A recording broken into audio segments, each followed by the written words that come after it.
तो फाइनली कल के स्मैकडाउन के एपिसोड में खत्म टाटा गुड बाय होने वाला है Roman Reigns and Paul Heyman के रिलेशन का, क्योंकि पॉल हेमन की तरफ से तो हमको कुछ शायद ऐसा ही पता चल रहा है। इसके अलावा न्यू पॉल हेमन गाय के बारे में हम लोग बात करेंगे।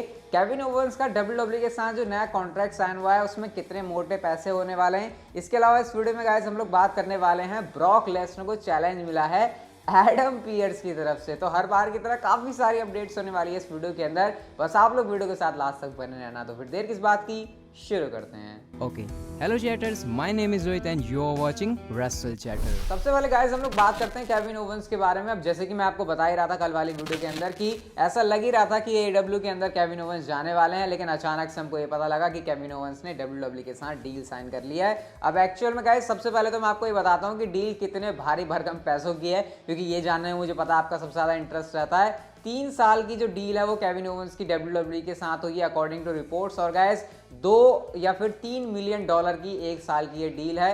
अगर हम इसे इंडियन रुपीस में कन्वर्ट करें तो भैया 1 मिलियन डॉलर होते हैं 7 साढ़े 7 करोड़ रुपए के आसपास। तो यहाँ पर 2-3 मिलियन डॉलर आप लोग समझ जाओ, या तो 14 करोड़ के 15 से 15-20 करोड़ के आसपास की यहाँ पर 1 साल की मोटा मोटा आइडिया मैं आपको बता रहा हूँ। बाकी आप कैलकुलेट करके तो और अच्छे से देख ही सकते हो। इतने मोटे पैसे 1 साल के लिए केविन ओवंस को मिलने वाले हैं। और गाइस केविन ओवंस ने इसका भी जवाब दे दिया कि आखिर उन्होंने WWE के साथ ही साइन क्यों किया। उन्होंने कहा ये काम मैंने सिर्फ और सिर्फ किया अपनी फैमिली के लिए, क्योंकि मेरी फैमिली के लिए बेस्ट डिसीजन था और मैं अपनी फैमिली के लिए सब चीज़ें करता हूँ। ऑब्वियसली हर कोई अपनी फैमिली के लिए करता है, ऐसा यहाँ पर केविन ओवंस का कहना था। और बाद में गाइस AEW वालों का क्या रिएक्शन है कि केविन ओवंस ने उनके साथ साइन नहीं किया, वो भी इस बात को समझते हैं कि केविन ओवंस के लिए बेस्ट डिसीजन यही था कि वो WWE के साथ साइन करें, क्योंकि बीच में आ जाती है फैमिली। और अगर बीच में फैमिली आ गई तो फिर यहाँ पर AEW ने भी ज़्यादा कुछ ऐसे गुस्सा दिखाने वाली चीज़ करी नहीं केविन ओवंस के साथ, और जो सारा मामला है वो सेटल हो गया। केविन ओवंस ने ये भी कहा कि इतने सालों से वो WWE के साथ काम कर रहे हैं और उनको WWE अब अपना होम लगती है, और इसलिए वो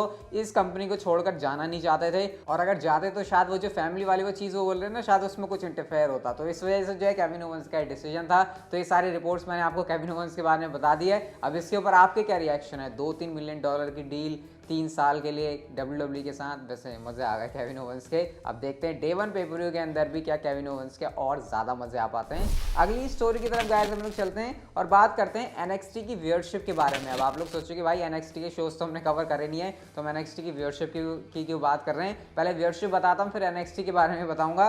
लास्ट वीक जो NXT की व्यूअरशिप थी वो थी 5,90,000, लेकिन इस हफ्ते की बात करें तो ये 5% घट गई है, और अब जो NXT की व्यूअरशिप आई है वो है 5,61,000। और गाइस मैं आपको यही बता दूं, जब से NXT 2.0 आया है ना, मतलब ये जो नया वर्जन WWE लेकर आई है, तब से ये अब तक की NXT की सबसे कम व्यूअरशिप है। और गाइस मैं आपको यही बता देता हूँ, व्यूअरशिप मैं आपको इसलिए बता रहा हूँ ताकि मैं आपको यही बता सकूँ कि NXT के शोज़ को मैं क्यों कवर नहीं कर रहा, क्योंकि रिसेंटली मैं शोज़ को देख ही नहीं रहा हूँ। और बस मुझे इतना पता था कि हाँ भैया हार्लैंड वहाँ पर आए थे, उनका वो डेब्यू हुआ था वगैरह, वो कुछ एक चीज़ें देखी हैं। लेकिन जब तक मैं पूरा शो नहीं देखता ना, मैं उसके बारे में बात नहीं करता, क्योंकि अगर मैं आधा अधूरा कोई चीज़ देख रहा हूँ और आपके सामने वो शेयर कर रहा हूँ तो मुझे लगता नहीं है कि वो चीज़ कहीं से भी सेंस बनाती है। तो इस वजह से रिसेंटली NXT के शोज़ को मैं नहीं कवर कर रहा। हाँ AEW का सीन अलग है, क्योंकि भाई उनके शोज़ को कवर करने में ऐसे दिल में ना धक धक सा होता है कि कब उनकी तरफ से कोई कॉपीराइट वाला इशू आ जाए, तो वो एक अलग चीज़ है। बट हाँ मैं कंटिन्यू करूँगा NXT के शोज़ को भी देखना। अभी रिसेंटली काफ़ी लाइफ में भी उथल पुथल हो गई थी, तो इसलिए भी नहीं देख पाया था, वो भी एक रीज़न है।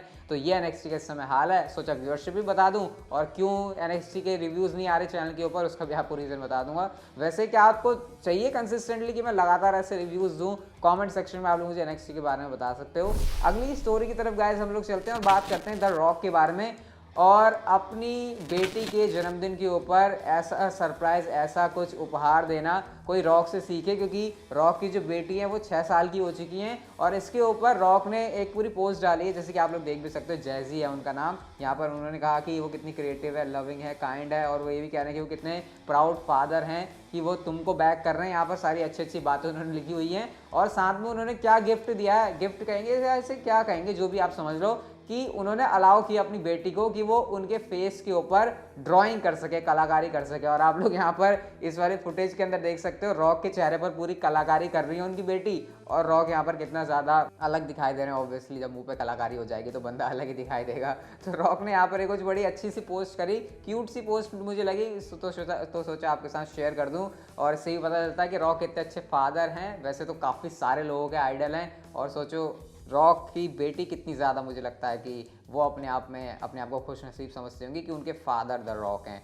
मतलब जिसको पूरी दुनिया अपना आइडल मानती है। तो ये है भाई रॉक की बेटी का जन्मदिन और कुछ इस तरीके से रॉक अपनी बेटी के साथ सेलिब्रेट कर रहे हैं। नेक्स्ट स्टोरी की तरफ गाइस हम लोग चलते हैं एंड ये थोड़ी सी सीरियस बात है भाई, क्योंकि ब्रॉक लेसनर को एक बहुत तगड़ा चैलेंज मिला है। पता किसकी तरफ से? एडम पियर्स की तरफ से। एडम पियर्स का आप लोग ये वाला ट्वीट देख सकते हो। ये वाला ट्वीट दिखाने से पहले आपको पॉल हेमन का ट्वीट दिखाता हूँ, जहाँ पर पॉल हेमन ने कहा, I do not advocate Brock Lesnar's proposition regarding Adam Pearce but I sure do like the concept of Pearce as a hunting trophy. आपको पता है ना, वो मैंने ये वाला सेगमेंट में से मिस कर दिया था, जहाँ पर स्मैकडाउन पर यहाँ पर उन्होंने कहा था कि मैंने एक बहुत बड़ा मूस मारा है और उसको मैंने अपने घर पर लगाया हुआ है तेरे नाम से, पियर्स के नाम से। तो उसी की यहाँ पर एक फैन ने बड़ी अच्छी फैन आर्ट बना के ड्राइंग से ये डाला हुआ है। इसी को यहाँ पर पॉल हेमन ने पोस्ट किया और इसके ऊपर रिप्लाई आता है एडम पियर्स का, और वो कहते हैं when are we having our match, यानी ब्रॉक लेसनर को एडम पियर्स ने एक मैच के लिए चैलेंज कर दिया है। इंटरेस्टिंगली एक हैशटैग उन्होंने यूज किया इस वाले ट्वीट के अंदर, जहां पर लिखा है कार्ड सब्जेक्ट टू चेंज। मतलब उनको भी पता है कि वो चैलेंज तो कर रहे हैं ब्रॉक लेसनर को, लेकिन एक्चुअल में ये कितनी बड़ी दिक्कत उनके लिए हो सकती है। मतलब बंदे को कहना भी है और उसकी फट भी रही है। एडम पियर्स का इस समय ये हाल है।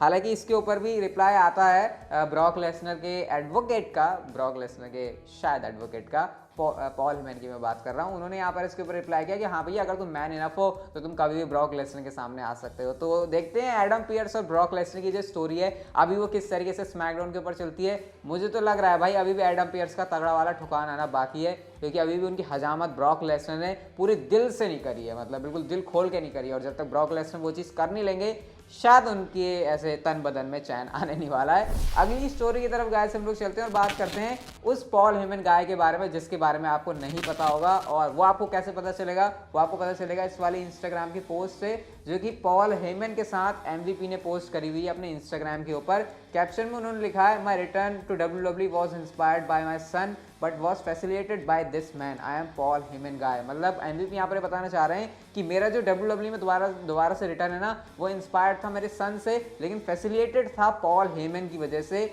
और I am a Paul Heyman गाय। अब अगर आपको नहीं समझ में आ रहा तो इसके पीछे की मैं आपको स्टोरी बताता हूँ। वो टाइम याद करो जिस टाइम पर रॉ के ऊपर एग्जीक्यूटिव डायरेक्टर थे पॉल हेमन, और उस टाइम पर ही हमको MVP दोबारा से WWE के अंदर देखने को मिले थे। तो ये पॉल हेमन का ही आइडिया था कि उनको MVP को दोबारा से कंपनी के अंदर लेकर आना है। अगर यहाँ पर पॉल हेमन को ये वाला रोल नहीं मिला होता तो आपको MVP WWE के अंदर देखने को मिलते ही नहीं, और इसी वजह से यहाँ पर जो MVP हैं वो बता रहे हैं I am a Paul Heyman गाय। तो सीक्रेटली एक और पॉल हेमन गाय है WWE के अंदर जिसके बारे में हमको ज़्यादा कुछ पता नहीं है, और वो नाम है MVP का। तो ये है भाई सीन। वैसे क्या आपको पता था कि MVP और पॉल हेमन के रिलेशन ऐसे हैं? वैसे पिक्चर तो साफ ही बता रही है, जितनी तगड़ी वाली स्माइल दी हुई है MVP एंड पॉल हेमन ने, इनके रिलेशन काफ़ी अच्छे हैं, और पॉल हेमन ही वो रीज़न है जिसकी वजह से MVP वापस से आई WWE के अंदर। हम चलते हैं गाइस हमारी नेक्स्ट एंड फाइनल स्टोरी की तरफ।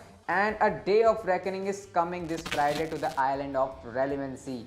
ये कुछ आता है पॉल हेमन की तरफ से उनके इंस्टाग्राम के ऊपर। और गाइस नेक्स्ट स्मैकडाउन के एपिसोड के लिए चीज़ों को इस तरीके से एडवर्टाइज किया जा रहा है कि रोमन रेंस की एब्सेंस में जो लॉयल्टी है उसको बेट्रे कर दिया सीमिंगली पॉल हेमन ने, जो कि ब्रॉक लेसनर की तरफ झुक गए। तो अब नेक्स्ट क्या होने वाला है Roman Reigns and Brock Lesnar के बीच में, जो पॉल हेमन है उनके साथ, क्योंकि WWE कुछ इस तरीके से एडवर्टाइज कर रही है कि Roman Reigns and Paul Heyman के बीच में टेंशन होने वाली है, क्योंकि रोमन रेंस की एब्सेंस के अंदर पॉल हेमन ने कुछ ऐसा कर दिया जो कि रोमन रेंस को पसंद नहीं आने वाला। तो आप एक्सपेक्ट कर सकते हो कल के स्मैकडाउन के एपिसोड में कुछ ना कुछ ऐसा एंगल होने वाला है, या तो खत्म टाटा गुड बाय हो जाएगा। वैसे इतनी जल्दी होगा या नहीं होगा उसके बारे में तो कुछ कमेंट कर सकते हैं, लेकिन definitely Roman Reigns Paul Heyman के ऊपर पक्का बरसने वाले हैं, गुस्सा होने वाले हैं, क्योंकि वो दिखाएंगे लास्ट वीक की फुटेज पॉल हेमन को, जहां पर most likely future universal champion कहकर रोमन रेंस की एब्सेंस में पॉल हेमन ने ब्रॉक लेसनर के बारे में कहा था कि भैया